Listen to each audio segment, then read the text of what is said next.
In today's video, I'm going to teach you how to sign up for Evernote. Evernote is a popular note-taking and organization tool that helps you keep your ideas, tasks, and documents in one place. In this walkthrough, I'll guide you step by step through creating a brand new Evernote account, so by the end, you'll be ready to start capturing notes right away. First, open your web browser of choice, like Chrome, Edge, or Safari.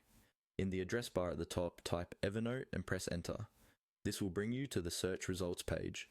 You should see the official Evernote website near the top. It usually has a link that clearly mentions Evernote and may say something like, "Organize your notes and life."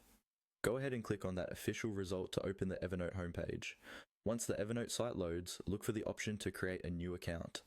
On most versions of the site, you'll see a button or link that says something like sign up or get started or create a new Evernote account. It's often near the top right corner of the page or prominently displayed in the center.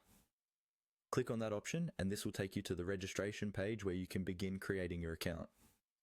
On the registration page, you'll see several ways to sign up. One option is to enter your email address manually. If you choose this, type in an email that you have access to and that you're comfortable using for your notes and reminders. Make sure there aren't any typos, because Evernote may use this email to verify your account or help you recover it later.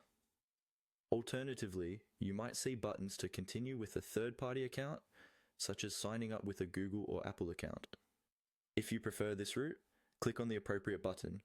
Your browser will open a secure window asking you to sign into that account and confirm that you want to connect it to Evernote. This can be a faster option since it skips creating a separate password just for Evernote.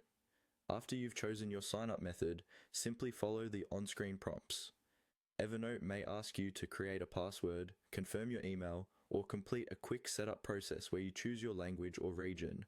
Take a moment to read each screen so you understand what you're agreeing to, especially if there are terms of service or privacy settings. Once you finish those prompts, your new Evernote account will be created and you'll be taken into your workspace.